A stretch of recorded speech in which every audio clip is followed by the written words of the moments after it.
The show starts in 3, 2, 1, go.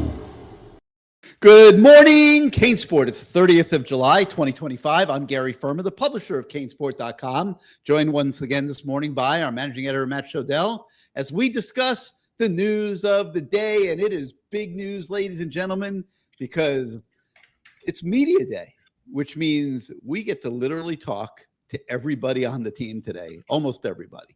You don't really have time for everybody, but we will get to talk to the greater majority of the players and coaches that are involved with this 2025 Miami Hurricanes football team.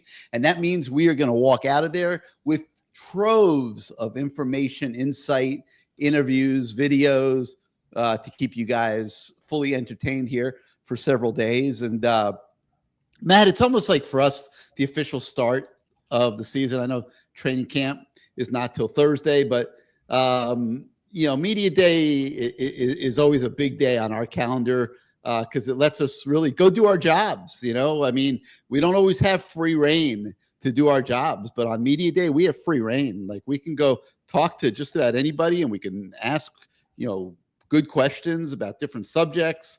And I don't know, man, I'm fired up. We get to be journalists for a day, Matt Shodell. How about that? Yeah, I'm looking forward to getting around the team again and seeing what they're saying. In particular, the two coordinators and Carson Beck, because Mario's not talking today, so he'll talk tomorrow after the first practice. But get sort of caught up on how these last couple of months have gone, and it's going to be a lot of I can't imagine they're going to give away a lot of secrets, but certainly I think we'll get some information on things that will interest fans a lot. So yeah, definitely stay tuned. The pulse. We'll get the pulse. Yeah, exactly. There you go. That's the right word, the pulse. So stay tuned as the day goes on today, and we will have all kinds of coverage on Media Day. Now, for today's show, I thought I'm in the middle of doing a question and answer session with the fans. It's something I do quite often, pretty much weekly during the football season. And it's a great opportunity to just see what's on everyone's mind and give them opinions on different subjects. So Matt, I thought that we'd spend some time here on today's Good Morning CaneSport show and just talk about some of the questions that came up in my Q&A and get your thoughts on them as well. And Texas Canes wanted to know, is this a more complete team than last year? My opinion, I think they've done a great job improving the middle of the roster. And I think that will make it a more complete team. I hope it will. Your thoughts on that subject? I would say it's a less complete offensive team and a more complete defensive team. And if the defense completion, if that's the word you want to use, is higher than the lack of offensive completion compared to last year, then they're going to be a better overall team. But, I'm not a big fan of these questions. Is it a more complete team? That's like saying an impact player. So-and-so an impact player. He can make a good impact or a bad impact. He's still an impact player either way, right? So I don't know what that question means. I would have not even answered that guy. All right, well, how about his follow-up? Can this team make it to the ACC championship game? I already predicted. Listen, I hope people remember this, okay? In Mario's first 2 years, I predicted they were not going to do well. People were predicting 10 wins his first 2 years. I said no. Last year, I predicted, not the playoffs. 9. I said 9, maybe 10 wins. I said not the playoffs. And I said this year is going to be the playoffs. So I'm not backing off that. I've been fairly right for my entire life. I never am wrong. But I'm not going to change it now. Yeah, playoffs this year. Like, there's no excuse for not making the playoffs in year 4 for the quality of roster, the amount of money Mario Cristobal has spent, and just knowing how hard he works and his recruiting. It would be an abject failure not to make the playoffs this year. And I've been predicting the playoffs in his 4th year since he got here. I said that right when he got here, I wish we've done so many of these damn shows. I will back you up on this. Okay. Yeah, I know people remember, but they probably don't believe it. No, you absolutely have when Mario first came in, it wasn't that long afterwards that I said this roster's not very good. They're not going to be very good. And I was grimacing. I thought it needed to happen by year 3. Yeah, I said agree. I said the goal for fans shouldn't be, oh my gosh, they're going to be amazing right away. It should be progress, right? So first year is not going to be great. The second year they'll be better. The third year, I think 9, 10 wins type thing, and then the playoffs after that. Like I've been saying that ever since he got here, and I'm not going to stop now. And will I be wrong? If I'm wrong, fans aren't going to blame me. They're not going to blame this ugly guy. They're going to blame the other ugly guy, Mario Cristobal, because he'll be ugly in their minds and in their eyes and in every other orifice that they have if he doesn't make the playoffs. With that said, I think there should be a built-in okayness for Miami fans with 9 wins because of this.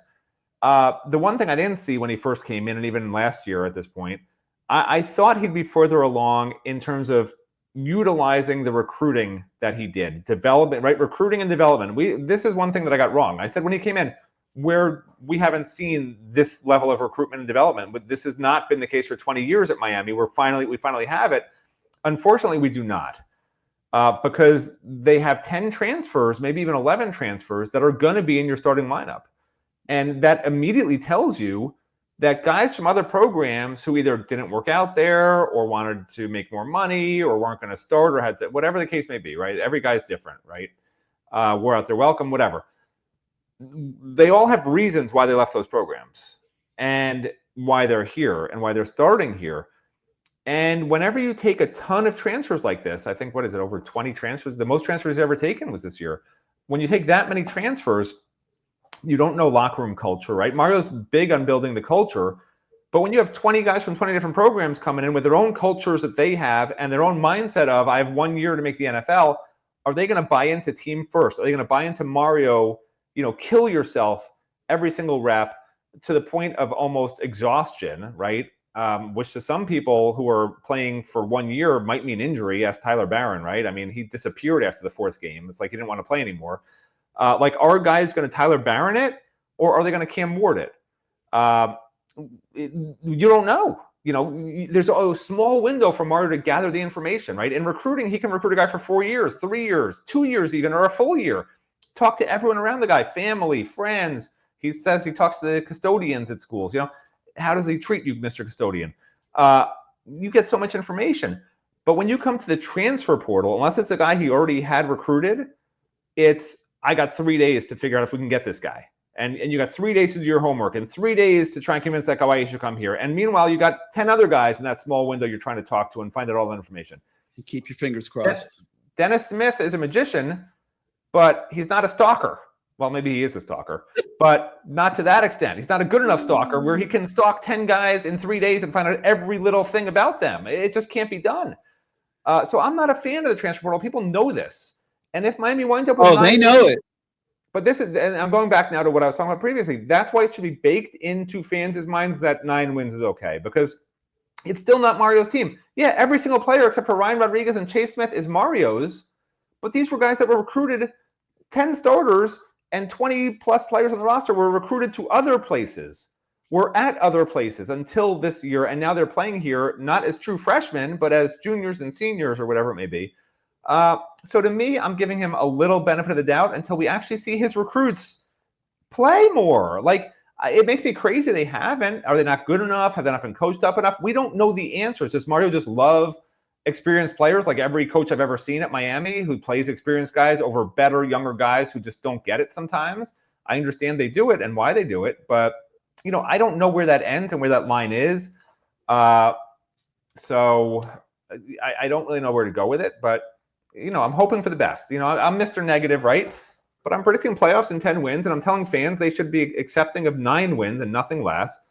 The 9 wins would be acceptable at all.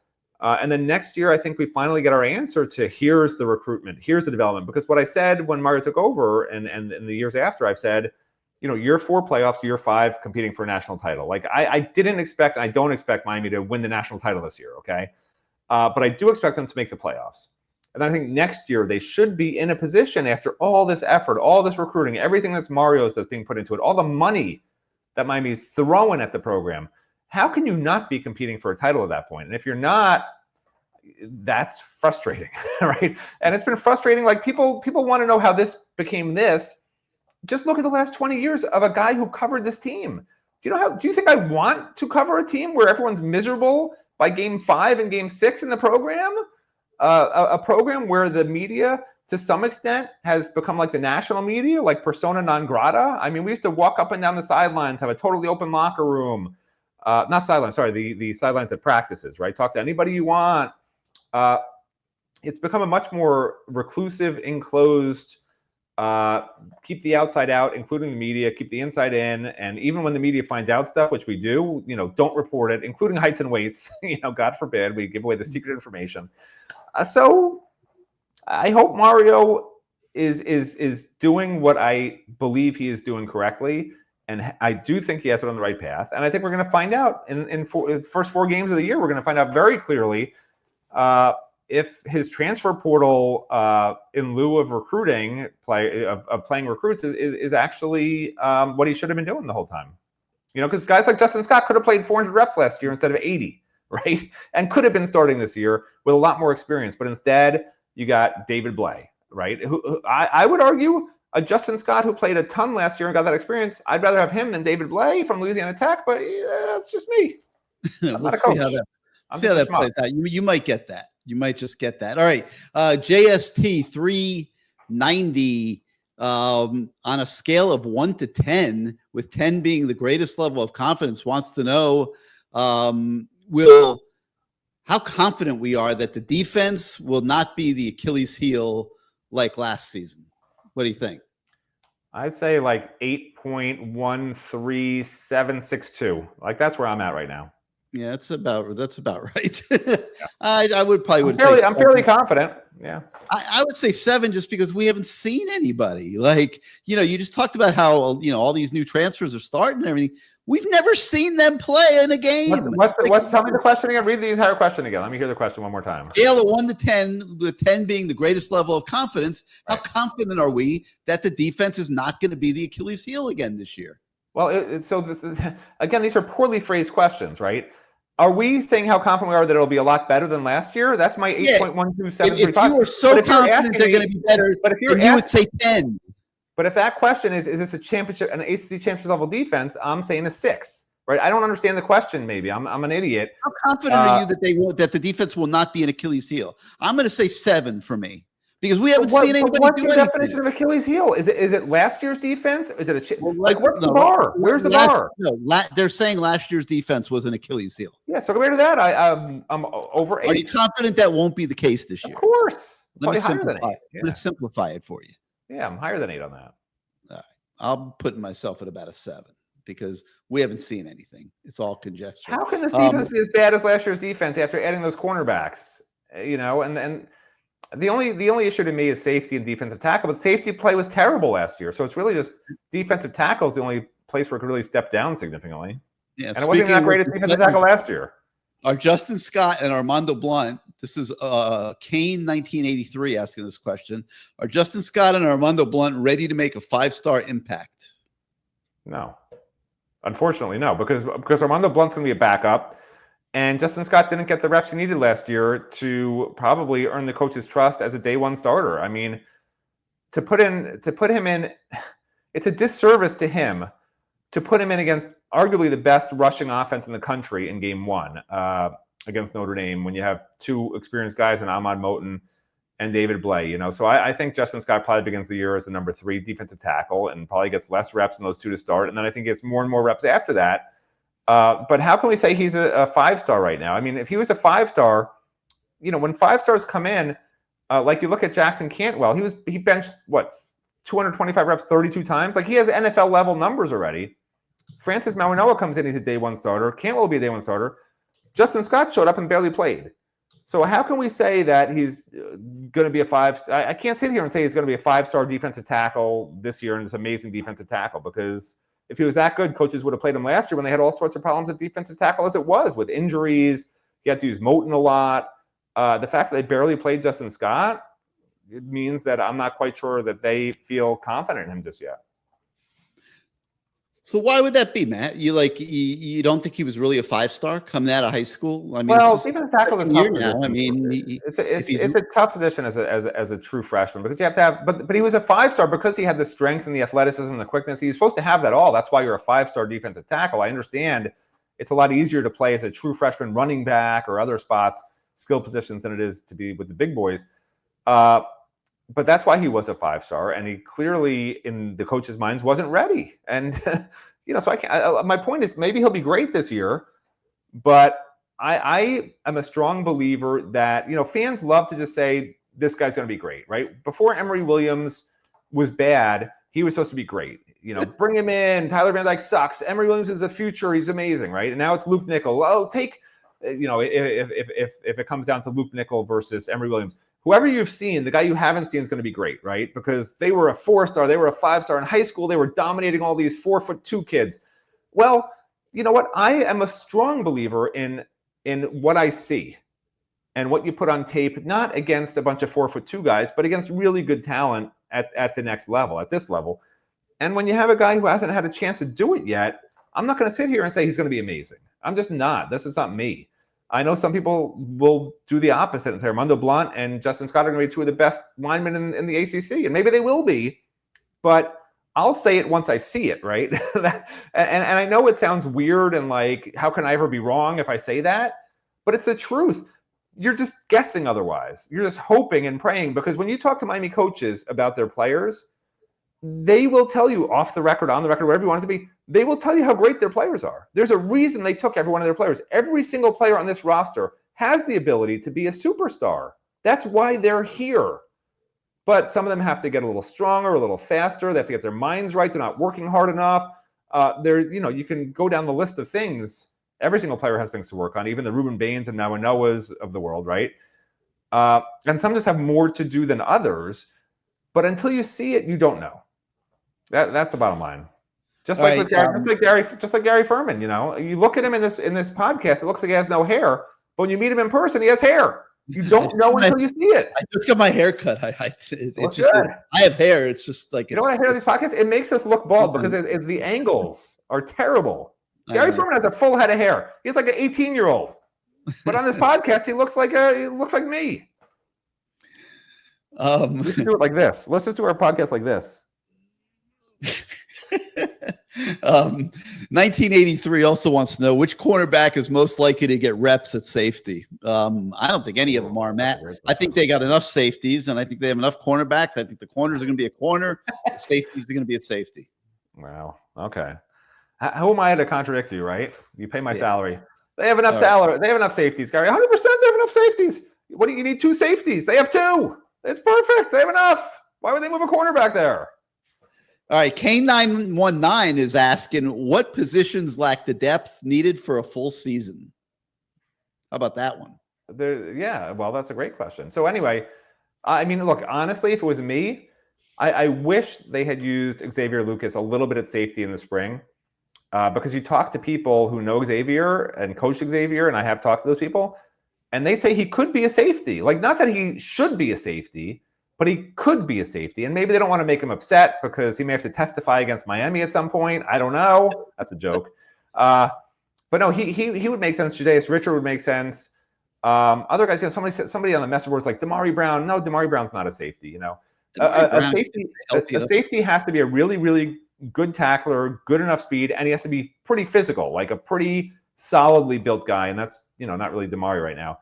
But so I would say those 2 guys. And then clearly, depth issue. There's depth issues at safety, potentially at linebacker, depending how the 2 transfers look. Bonner and Tor. Is it Tor or Torre? I don't know. Wesley Bassans called them Tor, but I have heard people call him Torre. We have to ask on some point. Maybe ask some Rutgers people. I probably should know this, but I don't. And then at defensive tackle, there's issues. There's amazing depth at cornerback and defensive end, like amazing, which is why you want to see some of these defensive ends like a Bain and a Messidor move inside. Because then you get guys like Lowe and Lightfoot and who were we just talking about? And but those guys might be able to help out inside a little bit too in passing situations. Not as much. I mean, if you start moving Bain and Messidor inside, you might be taking a strength away. So We'll see. We'll Well, see what they do. I'm saying at least on passing downs, there's no Yeah. reason. Yeah, but then Right. you're taking something away from your edge rush. I mean, the whole point is, right, if you have Lightfoot, Lightfoot, Lowe, and Blunt, you have three, and maybe even McConaughey, you have 3 or 4 pretty much starting level talent-wise guys at end. Now, how do you know they're starting level? They haven't. One of those guys you mentioned has done a damn thing. Well, you watch them in the spring. You and I both know you can see. Falling Like into the trap. I say you have to falling see it. into the July trap. Everybody's great. No. So I always say you have to see it, right? And I saw it. Like I saw it with my own eyes this spring. And when you see a Miami defensive end going against a Miami offensive tackle, offensive guard, like that's a really good offensive line. If they're doing well against those guys, to me, that's like seeing them in a game succeeding, right? And that's why with Justin Scott, I haven't seen enough of that. But with Armando Blunt, I have. With Hayden Lowe, I have. With Lightfoot, it's a little, I've seen some flashes and glimpses here and there, not as much. But like, I have no doubt after what I watched them do in the spring that those two guys are going to be really good. And they probably could be really good this year. And it's just that, it's a shame. Bain and Messidor do not want to move inside. Messidor has dropped a tremendous amount of weight just to prevent them from moving him inside. He left West Virginia because they wanted him to play inside. I mean, these guys are like mental patients, and it's not the first time. You go back to people like Chicolo, right? Who was probably playing out of position and stuff like that. Like, you have to play your position, but also be aware and willing to help the team. It's still college football, right? I know people think it's the pros, but fans are not going to be happy with people who refuse to help the team because they only want to play one position and they don't want to really do what the team needs. Like this team is missing defensive tackles, clearly missing defensive tackles. Either Dante Simpson or who could be the other defensive tackle, I guess, or maybe Artavius Jones, who I think redshirted last year. Like one of those two guys is going to be in the rotation of the 4 tackles. It's a first or second year guy, neither of whom have played any real amount of reps. And you're going to tell me Ahmad Moten's going to be a star all of a sudden. Justin Scott has potential, but hasn't done anything. David Blay was at Louisiana Tech and did well, and he looks big and quick enough, but does that translate to Miami? That's all you have. And now Bain doesn't want to play inside. Messidor lost 15 pounds, so he doesn't have to play inside. Like, what are we doing here? This is the Miami Hurricanes. This isn't, I'm just playing my spot. Don't ask me to do anything else. Like, this is college football, the Miami Hurricanes, and I don't like it. I don't like that. I don't. Do you? No, I mean, I get what you're saying. I'm not disputing what you're saying. People ask, why can't this cornerback play safety? Well, why can't an end play tackle? Like, because they don't want to? I mean, do you think Xavier Lucas wants to play safety? No, he doesn't.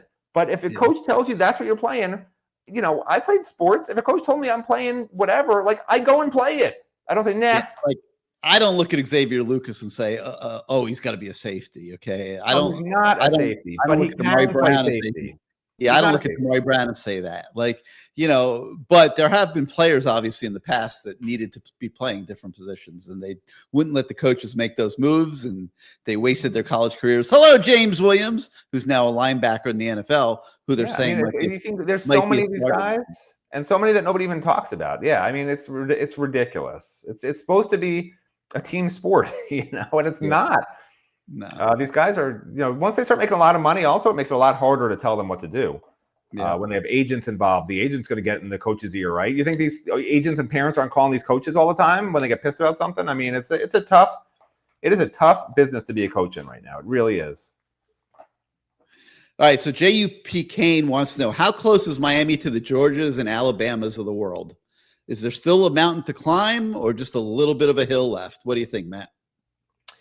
Well, I don't think Alabama is as good as it used to be, but there's clearly, there's clearly a gap between the top couple of SEC teams, probably Clemson.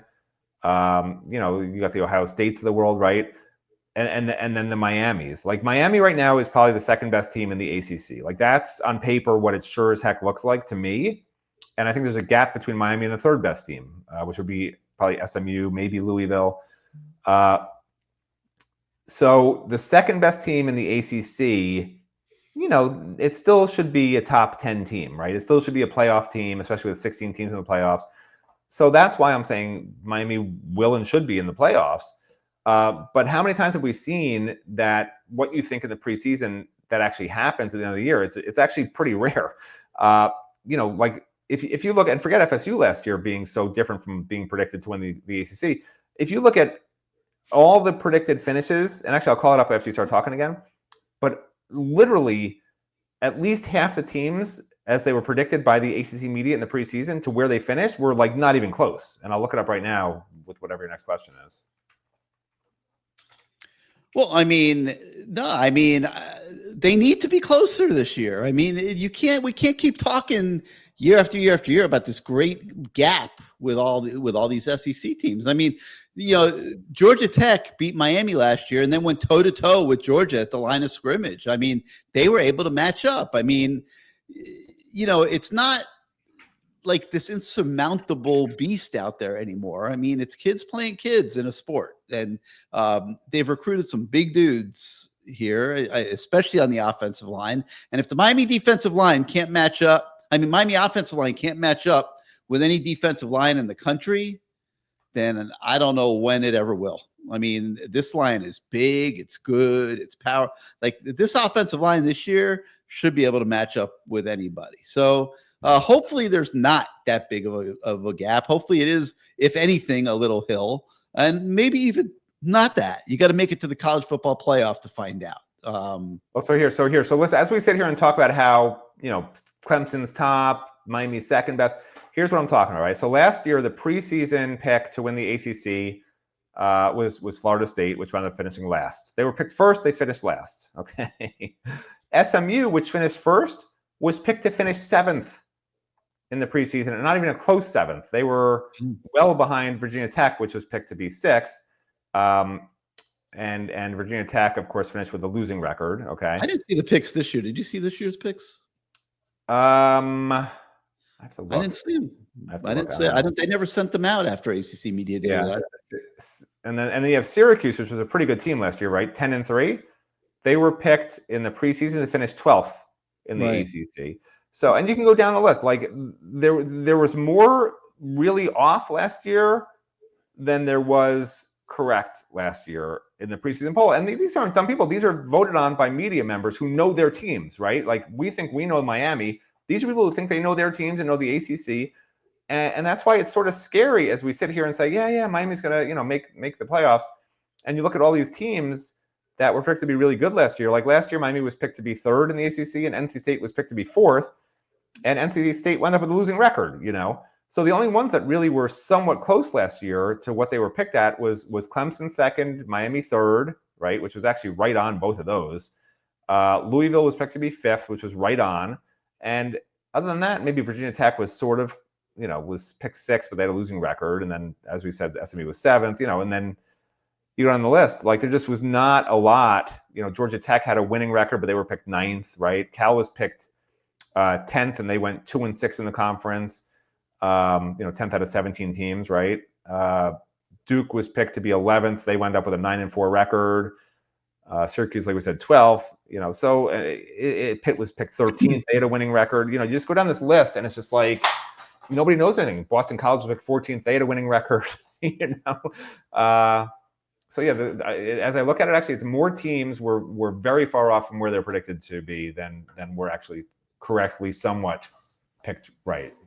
All right, people love to know about the quarterbacks, Matt. Ghostface CD Wright. Ghostface, love that. He wants to know how Luke Nichols doing, and everybody wants to know who's going to be the backup quarterback. Can Luke Nichols challenge Emory Williams? I say Luke Nichols can challenge Emory Williams, but I think Emory Williams has a big edge on him because of the 2 years of experience, that he's game planned for games, that he's used to the speed of the games and how quickly you have to process things and make decisions. That's a big deal when you're competing against a true freshman who's only had 4 weeks of spring practice.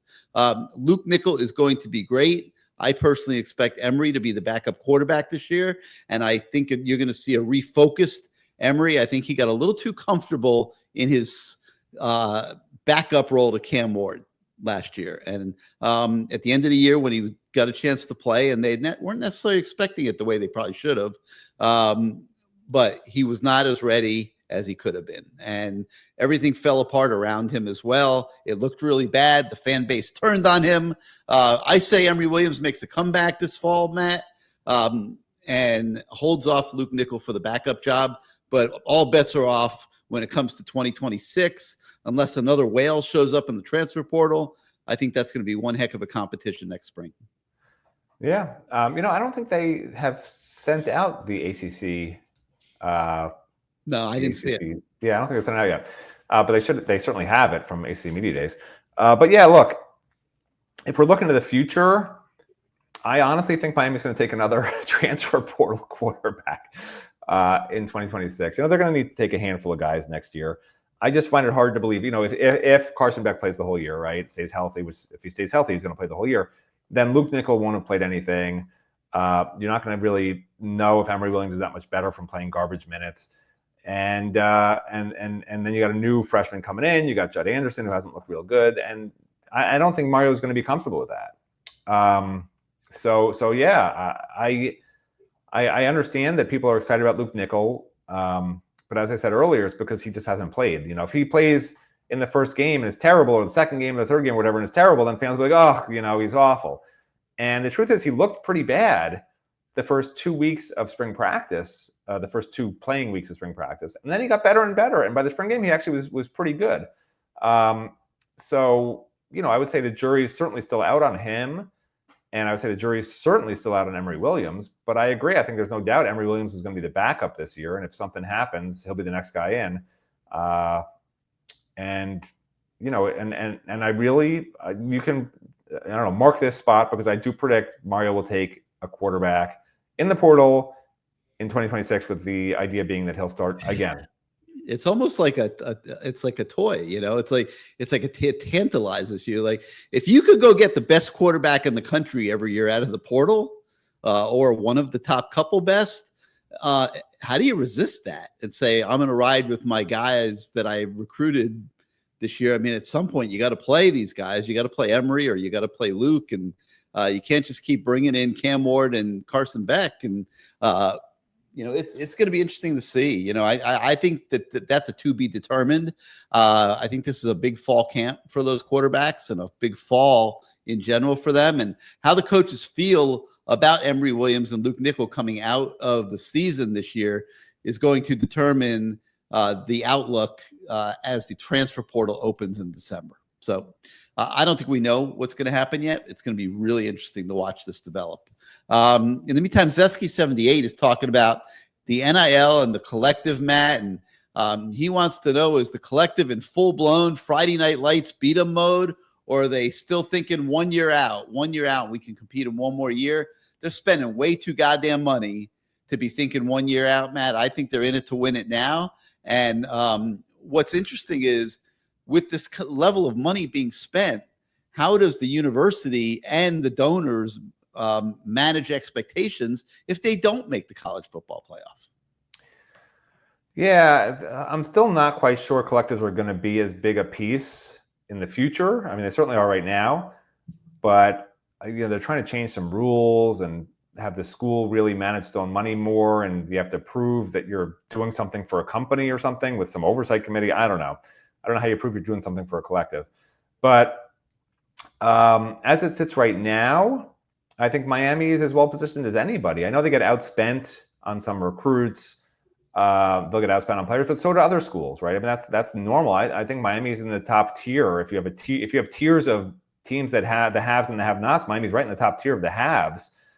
But the caveat is Miami isn't a self-sustaining, massive money program in terms of it coming from the fan base, right? This is hospital money. This is money. This is Moss money. This is like money from a few big donors.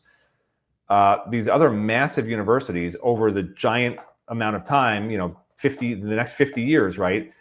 They have a much bigger natural donor base than a small private school like Miami to constantly be churning money, which is why I have said when this whole system started, I don't think it's long-term sustainable for a program like Miami. Marcus won't be here forever. He has a lot of connections with money. You almost need to be a fundraiser, to get the facilities built you need, to spend the money you need on the program. If you guys remember back in the day, Miami wasn't even making money its athletic department. You know, football was carrying every other sport, and they were in the red. They're not making money now either. Right. So at some point, does a new president come in? Right. We have a fan president right now. Does a president come in who's like, why are we giving $100 million to the football program? He's not going anywhere anytime soon. No, he's not. But I'm talking about 50 years out, right? I'm saying long term.